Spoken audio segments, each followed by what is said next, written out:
The Dred Scott decision, which was handed down by the Supreme Court in 1857, is one of the most famous or infamous decisions in all of the history of the Supreme Court. And it arose out of some complicated issues, but what it basically had to do with was the power of Congress to prohibit slavery in the Western territories.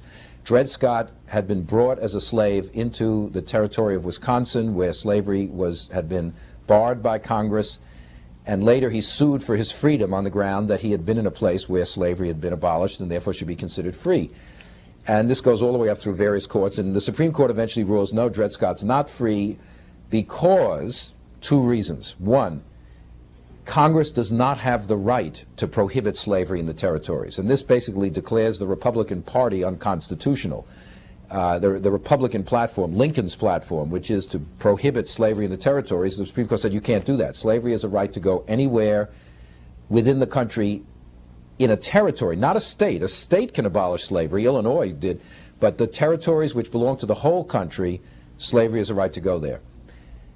The second principle put down by Chief Justice Taney in the Dred Scott decision was that blacks cannot be citizens of the United States. In a sense, Dred Scott can't even sue because he's not an American. This is one of the best examples of this notion of blacks as aliens. Even though he's born here and everything, he is not an American. The American family, as Taney says, is for white people. And in the most famous sentence in that decision, he says, a black man has no rights which a white man is bound to respect. Now, he's not saying blacks can be killed with impunity. What he's saying is, legally speaking, they are not part of the body politic. They are not part of the we the people that created the Constitution, and therefore they're just outside of the system. So they don't have any rights under the Constitution because the Constitution is for white people. Now, people have denounced Taney ever since for this, and for good reason, but the fact is this decision was codifying widely held views in American society, North and South. You know, you're blaming the messenger in a sense if you simply hold the Chief Justice responsible for these views. But it's certainly the position that Congress could not stop the westward spread of slavery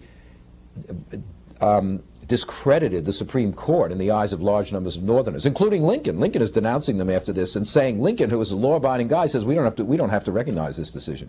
We're going to ignore it. It's a bad decision.